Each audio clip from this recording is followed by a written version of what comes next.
Бүгүн 21 мартта Азия чөлкөмүндөгү бир катар мамлекеттер менен бирге эле Кыргызстанда дагы Норуз майрамы белгиленүүдө. Күн менен түн теңелип, жаздын деми менен коштолгон бул майрам Жалал Абадта дагы салтанаттуу түрдө өттү. Урматтуу мекендештер, элибиздин мына ушундай нукура баалуулуктары кылымдарга улансын. Өлкөбүз, анын ичинде биздин Жалал Абад облусубузда өнүгүп, өсүп, жакшы саамалыктар жарала берсин. Элибиз бекем ден соолук, тынчтык жана береке каалайм. Дагы бир жолу майрамыңыздар кут болсун.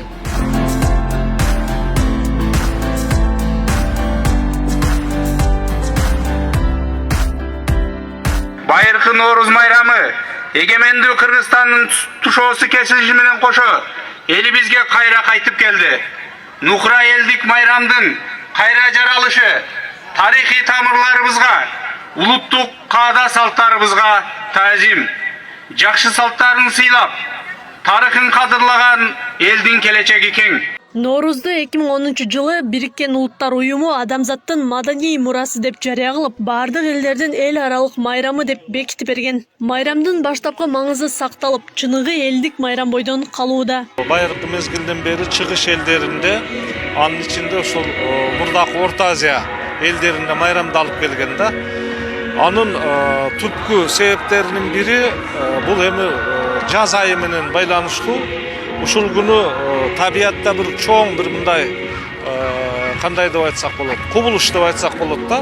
Баягы күн менен түн теңелүүсү бул ошол майрамдын символикалык бир белгиси болуп эсептелет да. Майрамдык иш-чарага улай улуттук маданий колдо жасалган буюмдар, кыргыз кийимдери көргөзмөгө коюлган. Алардын катарында мектеп окуучуларынын колунан жасалган 7 облустун символикалары, Сулайман тоо, Айгүл гүлү сыяктуу өзгөчөлүктөр да бар. Бул жерде ар бир адам көрсө болот. Мисалы, Кыргызстанда 7 област болсо, 7 областыбызды көрсөк болот. Ошол 7 областта жашаган Кыргызстандын эң ыйык жерлерин көрсөк болот, тоолорун көрсөк болот, зоолорун көрсөк болот. Дегеле түштүктөгү Баткен областын көрсөк болот. Мисалы, Оштогу Сулайман тоону көрсөк болот. Бүтүндөй ушул тоо жылында биздин мугалимдер эле эмес, ушул биздин окуучуларыбыздын алтын колдорунан ушундай тоодой эмгек жасаганына күбө болсоңуздар болот.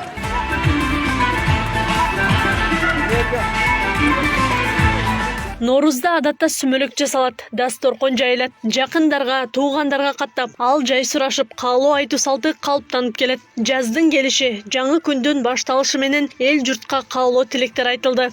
Жалпы кыргыз элин, анын ичинде ошо Жалал Абад шаарынын тургундарын ошол бүгүнкү Норуз майрамы менен куттуктап кетким келет. Бүт кыргыз элибизге тынчтык каалайм.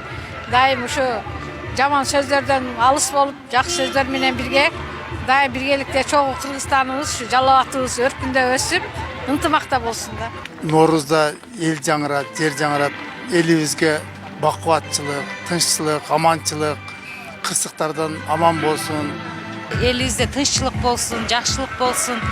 Дайым ушундай жакшылыктарда жүрөр эле. 1988-жылы гана Норузду майрамдоого уруксат берилген. Кыргызстан бул майрамды жыл сайын белгилөөгө эгемендүүлүк алганда гана жетишкен. Акылай Карабаева, Замирбек Тойчубаев, Регион.